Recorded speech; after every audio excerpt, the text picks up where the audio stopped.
The clerk who told Jamal Harris he could not afford the Meridian Grand Beverly Hills was standing in a hotel he had owned for 11 years.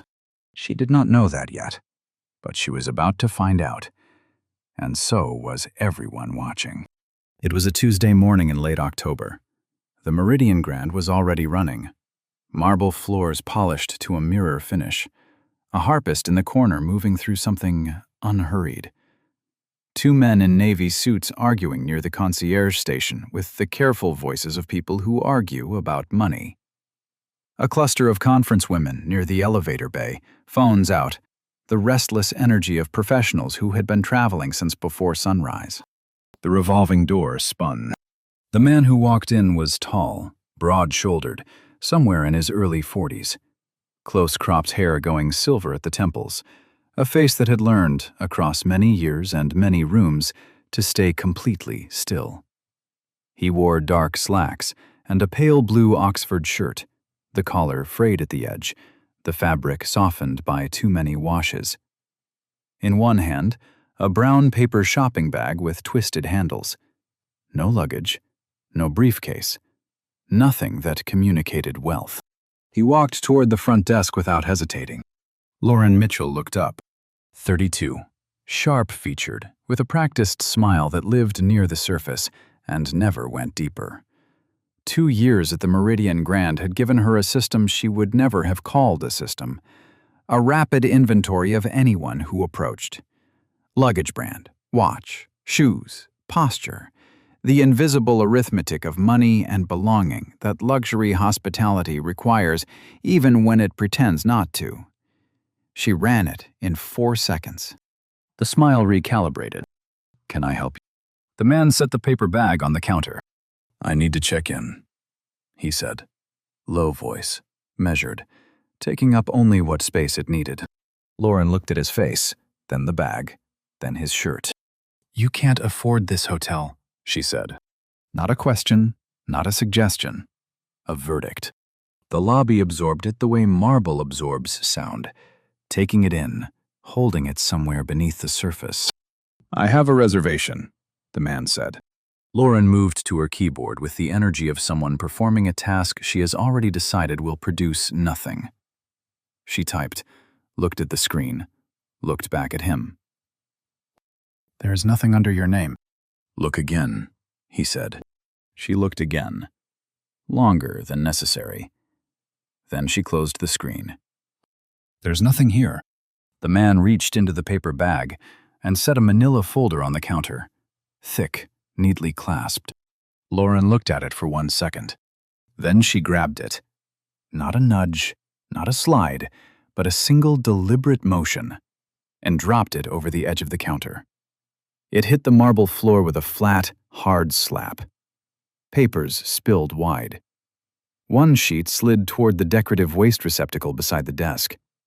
Her foot moved, a short, unhurried nudge with the toe of her heel, pushing the scattered papers a few inches closer to the trash.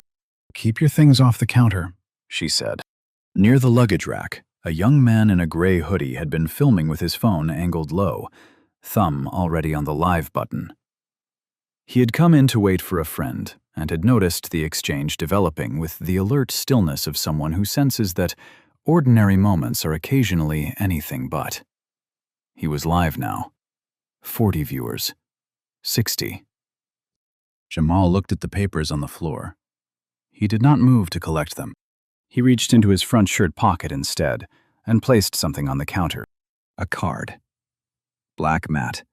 Scratched at the edges, not from neglect, but from years of use. No visible logo, no branding. Just a faint embossed texture that caught the light for 1 moment before settling flat. Lauren glanced at it. Then she slid it back across the counter with 2 fingers, not breaking eye contact. "I said no." From behind Jamal, a man in a light gray suit, mid-50s, the kind of watch that announces itself, had been waiting with the poorly concealed impatience of someone accustomed to skipping lines. "This place has standards," he said, to no one in particular and everyone at once. A few people nearby heard it. Nobody objected to it. Lauren drew a quiet breath of confirmation. She reached below the counter, A soft click. "Sir." The pretense of customer service was fully gone from her voice now. What remained was flat and final.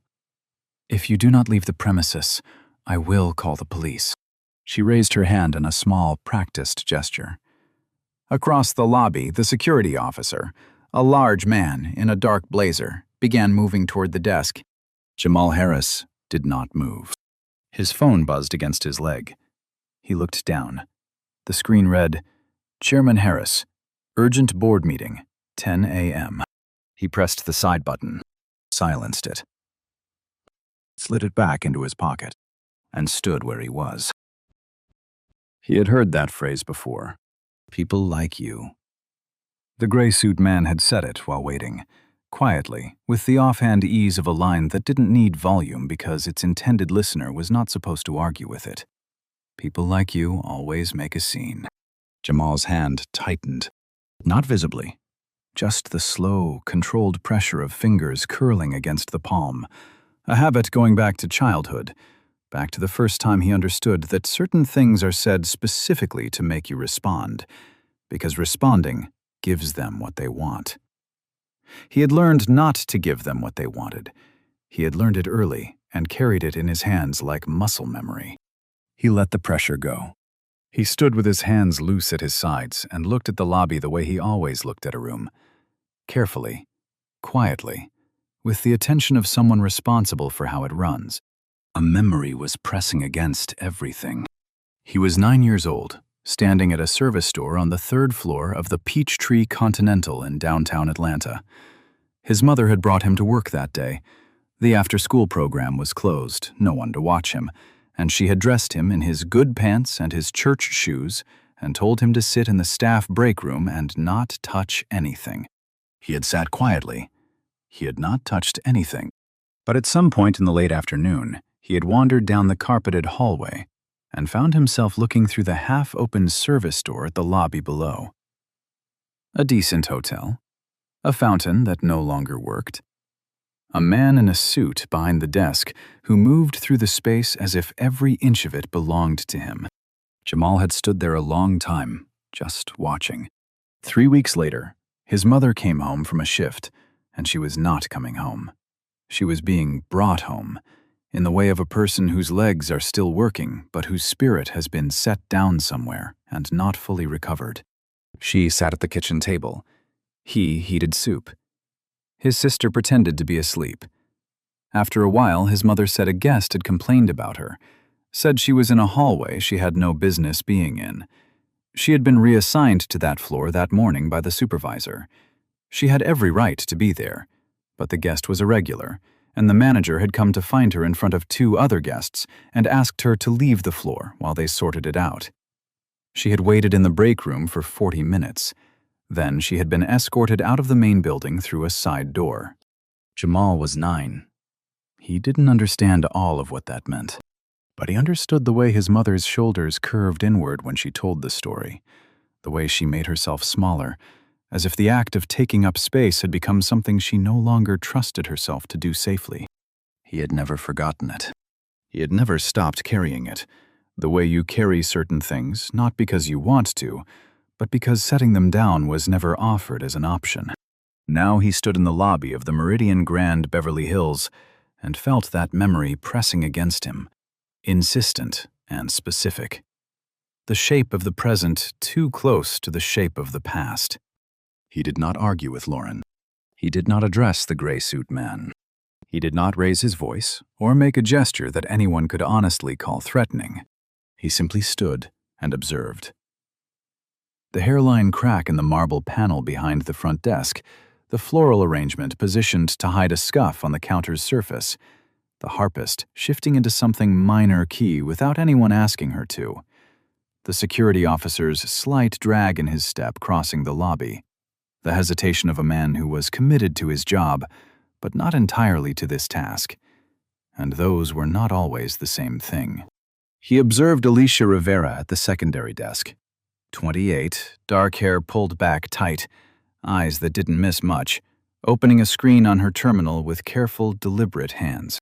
He observed the young man near the luggage rack with the casually angled phone.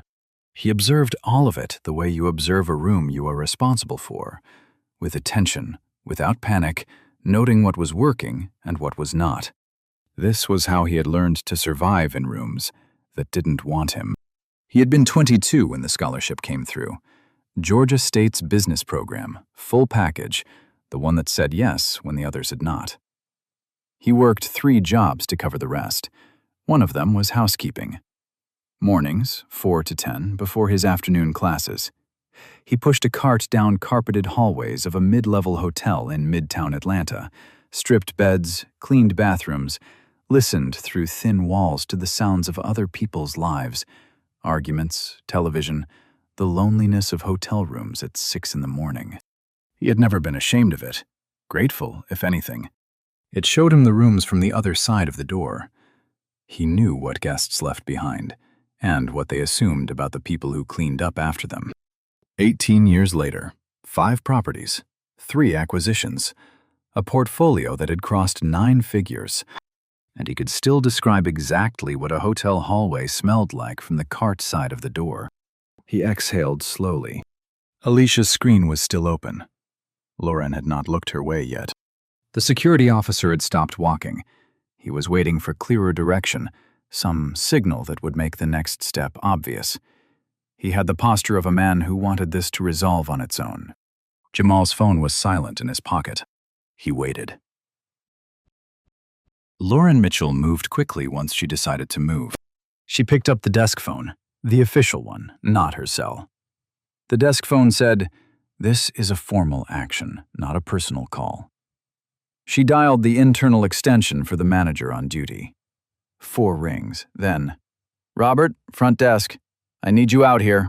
She set the phone down and turned back to the lobby with the composed efficiency of someone who has activated the correct procedure and intends to let it run. Across the desk, Alicia had pulled up the reservations index, and then, one subdirectory deeper, the property ownership records, the administrative file that most front desk staff had access to, in theory, and almost no reason to open in practice. She was reading carefully. Her expression had not changed, but her hands had gone very still on the keyboard. Near the luggage rack, the young man, he had texted his friend upstairs, "I'm live, something's happening," was reading comments as they arrived, keeping his voice low, almost inaudible. Someone's saying kick him out. Someone else is saying, "Wait, this doesn't add up." He paused, read. The comment stream had picked up. Some of it was predictable, the reflexive side-taking, the snap judgments formed from 30 seconds of footage. He should just leave. He's making this worse. Most of the derogatory ones were aimed at Jamal. Short, ugly, confident in their assumptions, the kind that arrive fast because they cost nothing to write. The young man stopped reading them aloud. He just kept the phone steady. Robert Chen came through the door behind the desk in under 3 minutes. 45 years old, the bearing of a man who had spent 19 years solving other people's problems. He straightened his jacket as he walked, a habit, and crossed to Lauren, with the focused calm of management arriving on scene. Lauren briefed him in a few quick sentences. No reservation on file. Won't provide documentation. Claims to own a suite. Refuses to leave. Robert's face stayed level. He looked at Jamal. "Sir," he said, professional, measured. "I'm the property manager, Robert Chen. What seems to be the situation?" Jamal looked at him. "I'm trying to check in. Your front desk staff has declined to process my reservation and has been quite forceful about it." Robert glanced at Lauren. She gave a small, firm nod. "I've been through this. There's nothing on the system." "We don't appear to have anything under your name in our system." "Your system needs to be searched at a different access level," Jamal said. "Executive. Above standard guest reservations." Robert paused. Not long. A fraction, but enough. He had been in hospitality for 19 years. He had managed 3 properties before this one. In 19 years, exactly 2 guests had said something like that to him. Both situations had not ended well for whoever dismissed them first. He was not yet sure which category this was, but the math was getting more complicated. Alicia opened her mouth. "Robert!" Lauren turned on her with surgical speed. "Stay in your lane." Not a request. A line drawn with complete authority. The authority of someone who expected it would hold because it always had. Alicia closed her mouth. The screen on her terminal stayed open. Robert turned back to Jamal. His posture had shifted, angling slightly toward Lauren now, aligned, the way institutional authority tends to close ranks when it feels itself being watched. The lobby was watching. Robert understood that as a pressure, even without fully articulating it. Whatever happened next would be a statement about what this hotel was, and the safest statement, in his experience, was to maintain order. "Sir," he said, "I'm going to need you to leave the premises. If there has been an error with your reservation, we can resolve it by phone or—" "I'm not leaving," Jamal said. Robert looked at him. "I'm not trying to make your job harder," Jamal said, "but I am not leaving." The lobby had stopped pretending not to watch. The conference women had migrated away from the water station. The couple near the revolving doors had gone still. A businessman passing through toward the restaurant had slowed to a stop near a potted plant without appearing to notice he'd done it. The room's gravity was pulling. The slow, inevitable drift toward whichever side carried institutional weight. And the hotel had the uniforms, the manager, the security officer. The crowd was settling. Robert looked at Dennis. Dennis took a step forward. The comment stream on the young man's phone kept coming. Fast. Mostly the predictable blend of any publicly filmed confrontation. But a few comments had shifted. From people who had been watching long enough to register the specific quality of Jamal's stillness. The fact that he had not raised his voice once in 10 minutes. The fact that he stood in this lobby like a man doing an inventory, not like a man fighting for ground he wasn't sure he had. One comment read, "Why does he look like he knows more than everyone else in that room?" Nobody in the lobby was asking that question yet, but the seed was in the ground. Lauren addressed Dennis directly. "Please escort this gentleman to the exit." Dennis took another step. The charity box had been sitting on a luggage cart near the East Corridor entrance since that morning. Every November, Meridian Grand Properties ran a holiday donation collection. Toys, school supplies, books. Coordinated through a partner organization serving 3 family shelters in the Los Angeles area. The box was large, cardboard, cheerfully labeled in the handwriting of whoever had set it up that morning. It had been mostly full since Saturday. What happened was simple. Dennis, moving toward Jamal, clipped the luggage cart with his hip as he turned. The cart rolled 6 inches left. The box, balanced slightly too high on the uneven surface, tipped. It came down hard. The bottom split on impact, contents scattered. A stuffed elephant, 2 board books, a set of crayons in a cracked plastic case, a small toy truck with 1 loose wheel. Papers went everywhere.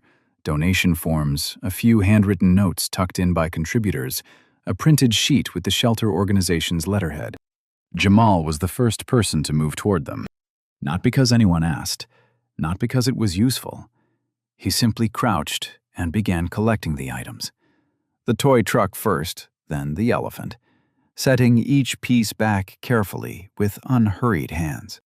A donation form had slid far. He reached for it. When he reached, the left pocket of his shirt caught on the corner of the luggage cart. The folded piece of copy paper he had been carrying inside it came loose. It fell and unfolded partially on impact. Inside, a photograph. Old, small. Colors faded to amber and cream, the way photos from the early 90s go. A woman in her 40s. Jamal's coloring, Jamal's eyes, Jamal's stillness. All of it visible 30 years earlier in a woman who was smiling at something just off frame. Behind her, slightly soft in focus, the beige lobby of a mid-level hotel. Not fancy, clean, honest. It landed face up, directly in front of Lauren's position behind the desk. Lauren looked down at it. 1 beat. 2. Her face did something. Not guilt, not recognition, but something involuntary. A small pause the body makes before the mind overrides it. She looked at the photograph, the woman in it, the hotel lobby behind her. Then she turned back to Robert and continued the sentence she had been in the middle of before the box fell. She stepped forward. Her heel came down on the edge of the photograph. Not intentionally, not with force, but cleanly. The right edge of her shoe pressing against the lower corner of the image as she shifted her weight and moved. She kept talking. Her hands moved with the same brisk purpose they always moved with. She finished her sentence to Robert about liability and procedure and took another step forward, and the photograph pulled free from under her heel with a small, dry resistance. A white scuff mark ran across the woman's face. Jamal had seen it happen. He had been reaching for the photograph when Lauren stepped. He watched her foot come down.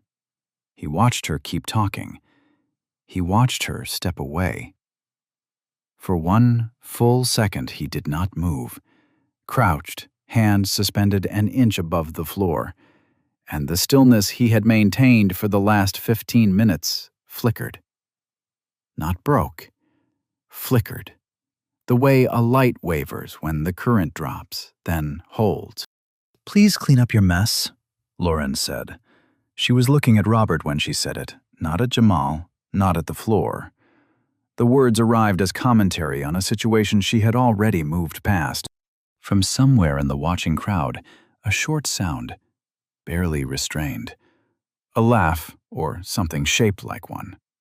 Jamal did not look up to find who. Several phones were up now, not just the live streamer. The Instagram couple, one of the conference women, a man near the revolving doors who had clearly not planned on witnessing anything when he walked in. Nobody moved to help collect the scattered donations. Nobody said anything to Lauren. Jamal picked up the photograph. He turned it over once in his hands. The white scuff across his mother's face was shallow. Surface damage, the kind that doesn't erase fully even if you try. He looked at it for one moment with the expression of a person absorbing something they will carry from here forward. Then he folded it with both hands, careful the way you fold something fragile, and pressed it into his shirt pocket. His hand rested flat against his chest for a moment, over the pocket. He gathered the remaining scattered items from the floor alone and set them on what remained of the collapsed box. The lobby had watched. The lobby had done nothing. Robert was watching him now, and his expression had been changing incrementally. A man operating in good faith, beginning to sense that the faith is being directed at the wrong side. Not understanding yet, but its proximity was arriving. Lauren straightened her blazer. "Robert," she said, "we need to proceed." Dennis looked at Robert. Robert looked at Jamal, and Jamal was not looking at either of them. Jamal was looking at the floor. Specifically, the marble in the south section of the lobby, just north of the front desk. The third tile column from the entrance, running north. He had gone still, the way a person goes still when they have registered something they already knew, but have not confirmed with their own eyes in some time. He looked at it for a moment. Then, quietly, not addressing anyone, just releasing the observation into the air, he said, "This crack should have been fixed a long time ago." Most of the lobby didn't catch it. Alicia did. She was 3 feet away, behind her terminal, and she heard every word. She turned and looked at him with the sharp, careful attention of someone whose brain has just received a piece of information and is moving fast with it. She looked at his face. She looked at the floor where he'd been looking. She looked at his face again. His hands. The stillness in them. The way he stood in this lobby. Not like a man defending himself. Not like a man who was lost. Like a man doing an inspection. Like a man in a room he was accountable for. She looked back at her screen. The ownership registry was still open. She had been reading it for 6 minutes now.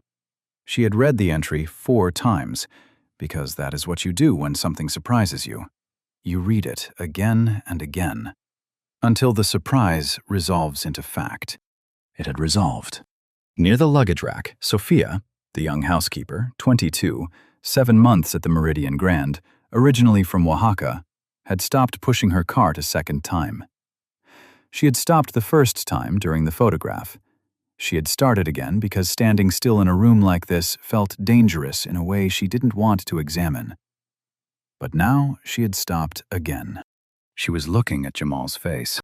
In the training packet she had been given when she was hired, tucked into the company history section at the back, the part almost nobody read, there had been a small photograph. Formal, serious. A man in a business suit standing in front of the original Meridian Grand property in Atlanta, photographed at the time of acquisition. The caption read, J. Harris, Principal Owner, Meridian Grand Holdings. She had a good memory for faces. She had a particularly good memory for this one because she had read that section of the training packet twice. Not because anyone told her to, but because she had wanted to understand who she was working for, where the thing she was now part of had come from. She said nothing. The risk of speaking in a room like this, when you were who she was, and the people around you were who they were, was not theoretical. It was practical and immediate. So she stayed still, and she held what she knew, and she kept her face arranged carefully in neutral. Robert had his phone in his hand. He had pulled it out reflexively, checking a message. And as he read it, something shifted in how he was standing. The professional certainty that had been holding him upright through the exchange lost a measure of its load-bearing weight. He lowered the phone. "Lauren," he said. "Robert, we are wasting time. Dennis needs to—" "Give me a minute." "We've given him 15 minutes. He won't go. The next step is—" "Lauren." He said it with different weight. The weight of a man who is beginning to understand that he has been standing on something that may not hold. Lauren turned to Dennis instead. "Remove him from the lobby," she said. Flat. Final. "Now." Dennis looked at Robert. Robert was still looking at his phone. The message on it was from the corporate inbox. He had not yet opened it. He did not need to. The preview line alone was enough. Dennis took a step toward Jamal. Jamal didn't move. He was looking at the crack in the floor again, thin as a thread running through the marble, and his expression was the expression of someone who knows exactly how much time is left. The stream had crossed 1,200 viewers. Marcus, the young man in the gray hoodie, who had come in to wait for a friend and ended up witnessing something else entirely, had stopped narrating. He was just holding the phone steady, because some moments don't need commentary. They need to be witnessed. Robert moved first. He moved toward Jamal with his hand extended, not in greeting, but with the gesture of someone who has decided the fastest path to the truth is to see it directly. "Your phone," he said. "Let me see the screen." The tone was still official, still carrying the voice of the manager on duty, but it had something new underneath. Urgency without certainty, the sound of a man operating under pressure he no longer fully understands. Jamal reached into his pocket. What happened next was fast. Before Jamal's hand had fully extended, Robert's closed around the phone. The grip of someone who had made a decision about how this would go, who intended to look at the screen and then hand it back, but who had stopped in that fraction of a second, asking for permission. His hand tightened. He pulled. He was holding Jamal's phone. He had half intended, in the residual authority of the last 20 minutes, in the pressure of Lauren standing behind him and Dennis waiting and a lobby full of people watching, to set it aside, to take control of the pace, to manage it. The screen lit up in his hand. The motion sensor, a custom biometric shortcut built into the corporate device issued to Meridian Grand Holdings principals, activated on contact. The lock screen didn't populate. The management access dashboard did. 12 active properties, 8 under renovation. The portfolio value in the upper corner, a number that took a full beat to read. 9 digits. North of everything Robert had assumed about the man standing in front of him. And there, second in the left column, underlined, active, Meridian Grand, Beverly Hills, California. Below the header, in small gray text, J. Harris, Chairman and Principal Owner, Meridian Grand Holdings, LLC. Robert's hand went still. He stood holding the phone and looked at the screen and looked at Jamal's face and looked at the screen again. His face moved through several expressions quickly and arrived, finally, at pale. Not the pale of embarrassment, the pale of completed arithmetic, of understanding the total. He set the phone on the counter, both hands, carefully. Lauren had moved to Robert's side when she saw him reach for the phone, the instinct of solidarity, backing the play. She was close enough to have seen the screen, close enough to have read the name. She stood with one hand half raised in a gesture she had started and could not finish, her face holding something that had no clean category. Not one emotion, but several arriving at once, and none of them welcome. She did not speak. The lobby had reached the moment before a sound, the silence that precedes impact, when every body in a room already knows, and the mind is still catching up. The conference women stood with phones lowered. The businessmen near the concierge had stopped mid-sentence. The harpist's hands had lifted from the strings. Dennis had taken 2 steps back. Marcus had both hands on the phone now and was saying nothing. 1,400 viewers. 1,500. The comments were coming in faster than text could be read. A river, not a stream. Jamal picked up his phone from the counter. He slid it into his pocket. He looked at Robert, then he looked at Lauren. Not with anger, not with the satisfaction of someone who has been waiting for this and is now enjoying it. He looked at her the way you look at someone when you have decided to give them the most honest thing you have, and the cost of doing so is visible in how you hold yourself to say it. "You didn't see me as a guest," he said. Same voice he had used all morning, low, clear, taking up only what space it needed. "You looked at this shirt and this bag and whatever picture you carry in your head of who belongs in a room like this. You made your decision before I said a single word." A pause that had weight in it, the weight of 30 years in rooms like this one. "You didn't see me as a guest. You didn't even see me as a human." Nobody in the lobby spoke. The harpist did not resume. The lobby held the silence the way a building holds its breath, the mechanical sounds still running underneath, the air conditioning, the distant sound of a cart in a hallway above. But the human sounds had stopped. Completely. The silence was not empty. It was full. Of the photograph with the scuff across a woman's face. Of the folder kicked toward a trash receptacle. Of the black card pushed back without a glance. Of 30 years of rooms exactly like this one, carried in the body of a man who had learned to stay still in all of them. It spread across the lobby of the Meridian Grand Beverly Hills like weather moving in. Robert Chen did not go to his office. In 15 years of hotel management, difficult guests, difficult staff, a congressman's advance team, an insurance adjuster who had come very close to being escorted out himself, he had always preferred the privacy of his office for hard conversations. The controlled environment, the door that closed, the desk that communicated, "There is a process here, and we are inside it." He did not go to his office. He stood in the lobby, in front of everyone still present, and he spoke at a volume that carried. "I owe you a direct apology," he said to Jamal. Not a procedural statement, not wrapped in qualifications. What happened here was unacceptable. Not as a policy failure, as a human failure.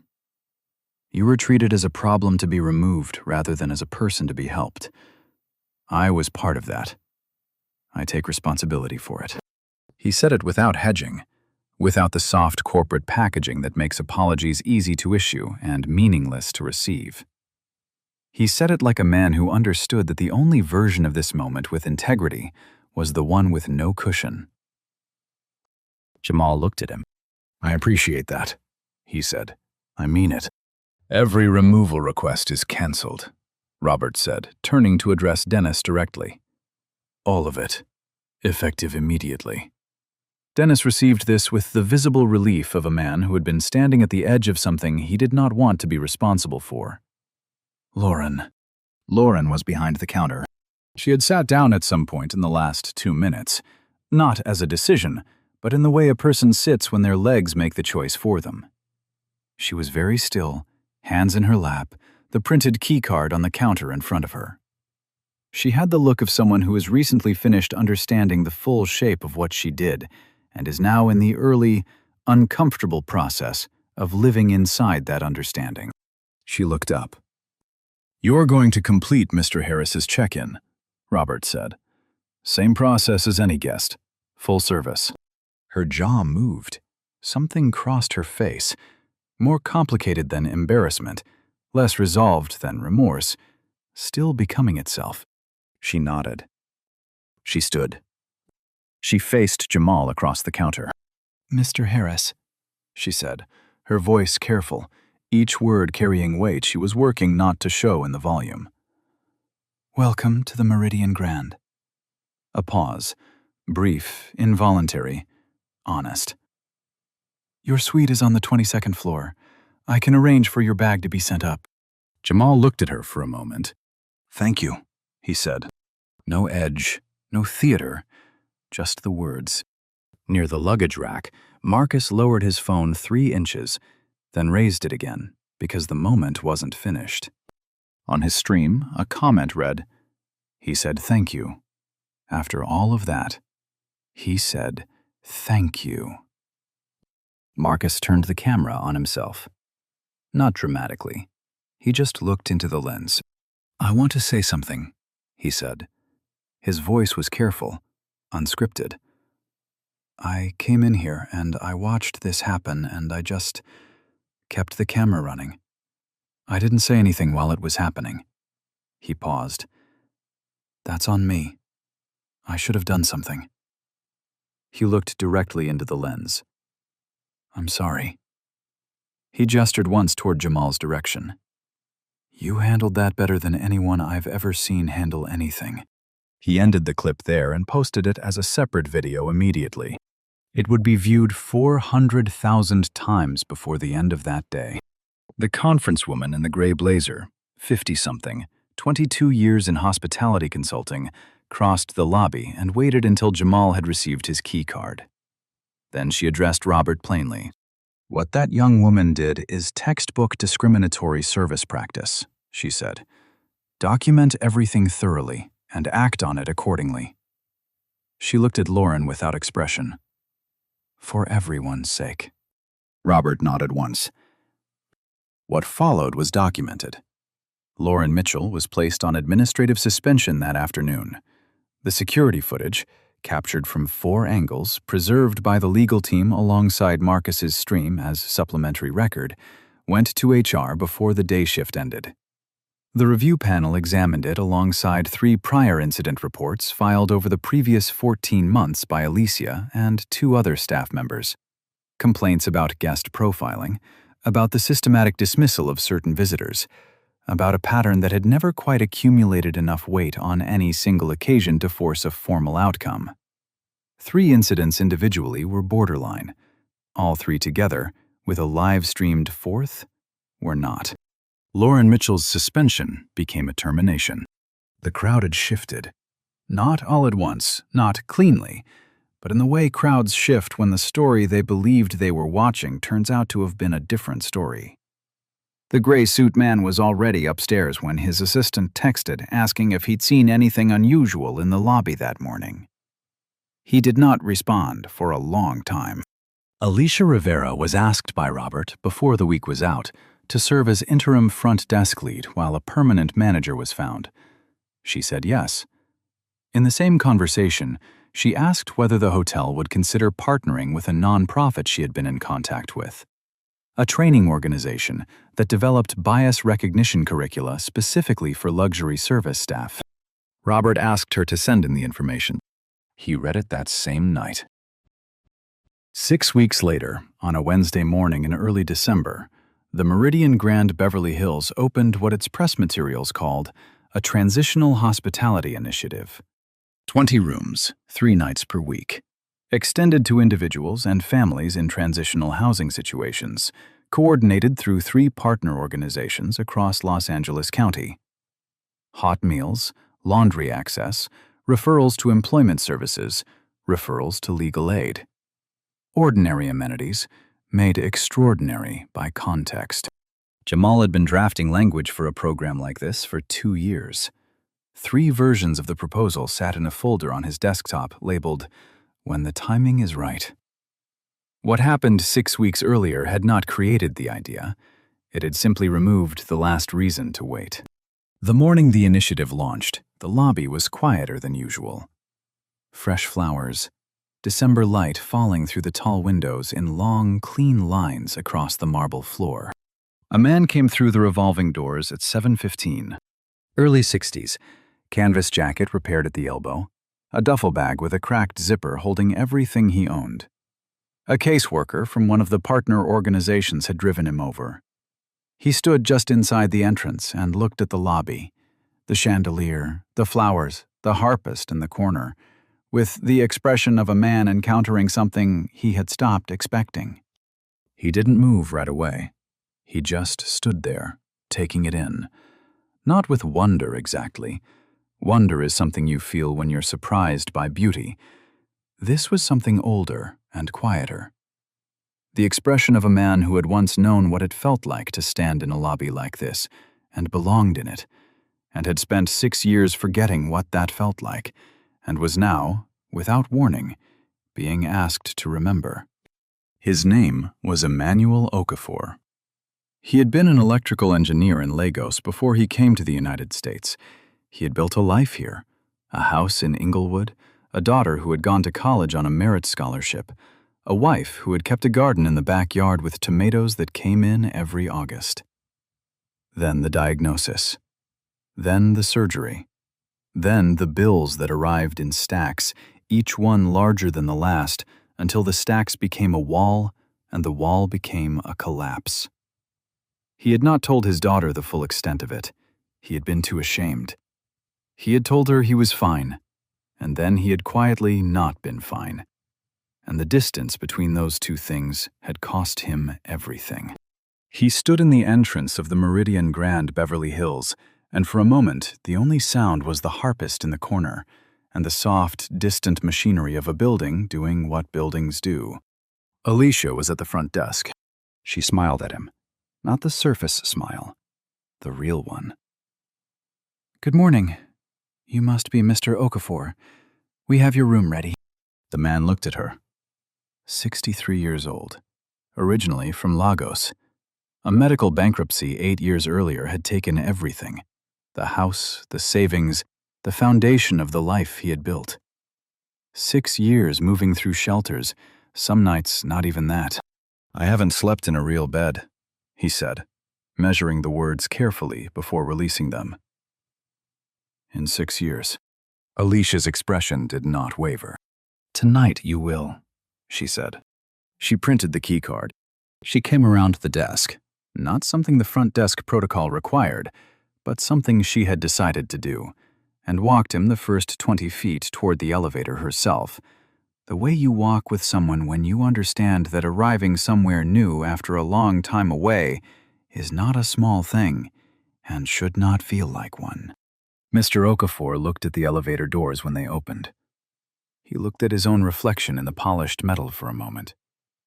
Then he stepped inside. He did not look back. Alicia stood and watched the doors close, and stayed where she was for a few seconds after. Then she went back to the desk, sat down, and straightened her blazer. She had 2 more check-ins arriving in the next hour. She pulled up the system and got ready. That same morning, in a conference room on the 2nd floor, Jamal sat across a table from Darius, 21, one of the youngest housekeeping staff members on the property. On the table between them, a manila envelope and a set of keys. The envelope held a scholarship offer to UCLA Extension's Hospitality Management Program, beginning in January, fully funded through the Meridian Grand Foundation. The keys were old, edges worn smooth from years of use. For a 2004 pickup truck with a reliable engine, new tires, and 160,000 miles. The kind of truck that gets things done without announcing itself. It had belonged to one of Jamal's early properties. He had kept it for reasons he could never quite account for, until now. Beside Darius, in the adjacent chair, sat his daughter Maya, 3 years old, equipped with a small stuffed rabbit she was deeply committed to balancing on its head. Darius had come to the meeting in his uniform. He had not known what the meeting was for, just that Mr. Harris had asked to see him that morning, and that HR had confirmed it was not a disciplinary matter, which was the first thing he had checked. He had spent the night before going over his last 2 weeks of work in his head, trying to figure out if he had made a mistake somewhere. He had not slept well. He had arrived at the conference room 7 minutes early and sat in the hallway outside it with Maya on his lap, reading her the same picture book 3 times because it was the only one he had in his bag, and she kept asking for it again. He had walked into the room expecting something ordinary. He read the scholarship letter once, then again, then a third time with the focused attention of someone who needs to be sure they have not misread. He hadn't misread. He set the letter down, picked up the keys, turned them over in his hand. The weight of them, real and specific, more than the object. Why me? He said. He looked up. Why me? Because you showed up every day, Jamal said, and you were good at your work. That has always mattered, even when nobody said so. Darius looked down at the keys again. His thumb moved across the worn metal, back and forth, the way hands move when a person is feeling something they don't yet have the words to describe. He was 21 years old. His daughter had been born 3 months after his 19th birthday. He had taken the housekeeping job because it was available, because the schedule worked around Maya's daycare hours, because it paid weekly, and weekly was what he needed. He had not stopped to think about what came after. After was a luxury for people with more margin than he had. Now there was a letter on the table in front of him that used the word January. He looked at the keys. He looked at the letter. He looked at Jamal. I don't know what to say, he said. You don't have to say anything, Jamal told him. You just have to go. Something broke open in Darius's face. Not dramatically, just the quiet release of something that had been held a long time. He set the keys down carefully, then picked up the scholarship letter and folded it once, twice, with both hands, the precise fold of someone who wants to keep something intact. He tucked it into the inside pocket of his uniform jacket, against his chest. Then he sat back. Maya had achieved the rabbit balance. She held it up with both hands and studied it with the pure, undivided satisfaction of a person who has accomplished exactly what they set out to accomplish. She turned to show her father. He was already looking at her. He opened his arms, and she abandoned the rabbit without a second thought and climbed into them and held on. The full-body, unself-conscious hold of a 3-year-old who knows without question where safety is. He held her with his eyes closed. One of his hands moved up to rest against the back of her head. Gently, the way you hold something you are grateful is still yours. Jamal watched for a moment. He did not say anything. There was nothing that needed to be said. Some moments are complete on their own, and adding words to them is a kind of damage. He looked at the window and the December morning beyond it, and he let the room be what it was. After the meeting, he walked the lobby. He did this most mornings when he was at a property, not a formal inspection, just a circuit, a way of listening to a building. He looked at the floors, the light, the people moving through. Who felt at ease, who didn't, what the room was doing to them without their knowledge. Sophia passed him in the east corridor with her housekeeping cart, heading toward the rooms assigned to the initiative's first guests. She had prepared each room herself that morning, arriving 40 minutes before her shift officially started. Fresh linens folded to the exact spec, towels set out, complimentary water on each bedside table. And in each room, sat quietly on the side table without mention to anyone. A small notebook and a pen from the supply closet. She had kept a notebook herself once, in a different city, in a different hardship. It had mattered more than she could easily explain, not because she had written anything important in it, but because having it had meant there was somewhere for her thoughts to go when the day became too heavy to hold in silence. She had not mentioned this to anyone. She had just set the notebooks out and gone on to the next room. When she passed Jamal in the corridor, she gave a small nod.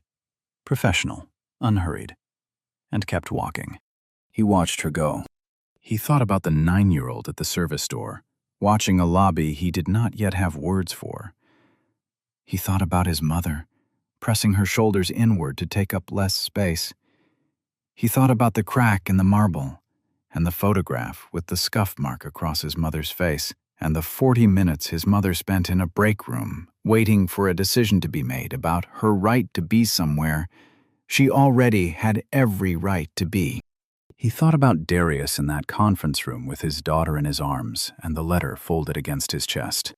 He thought about Mr. Okafor stepping into an elevator, looking at his own reflection, and stepping through the doors without looking back. None of it undid anything. That was not how it worked. The things that had happened, to his mother, to himself, to the uncounted others who had stood in lobbies like this one and been told, in one language or another, that they did not belong. None of those things were erased by a scholarship or a room or a program with a press release. He knew that. He had known it for a long time. But erasure was not the only thing a person could aim for. Behind the front desk, the marble panel where the hairline crack had been was smooth and clean. The contractor had done the work on a Monday, 2 weeks after the incident. New mortar, level surface. You could not find the crack anymore unless you already knew exactly where to look. At the front desk, the new associate, Marcus, 23, recently hired after Alicia reviewed his application and noted that his cover letter cited demonstrated ability to remain present in complex situations with fairness and without escalation, was checking in a woman in her 30s who had arrived travel-worn and quiet. "Welcome to the Meridian Grand," Marcus said. Natural, warm, nothing performed about it. "How can I help you?" The woman exhaled. "Just a room. Quiet, please." "Absolutely," he said. "Let me get you taken care of." Jamal stood near the entrance and watched for one moment. Then he pushed through the revolving door into the December morning. There were other properties, other board meetings, other cities, other buildings, other systems to check. Not just the mechanical ones, the floors and the climate and the plumbing, but the human ones. The ones that required more maintenance and failed more quietly, and whose failures didn't always surface until someone was standing in the middle of them. The street was full and cold. A food truck 2 doors down had opened, the smell of coffee and something warm off the griddle cutting through the December air. People moving with purpose, carrying whatever they carried. He thought of his mother on the front steps in Vine City, coming home from the Peachtree Continental in the evenings. The tiredness in the back of her neck, the way her shoulders curved inward when she told him what had happened, as if taking up space had become something she no longer trusted herself to do safely. He thought of the 9-year-old at the service door, watching a lobby he did not have words for yet. He put his hands in his pockets and walked,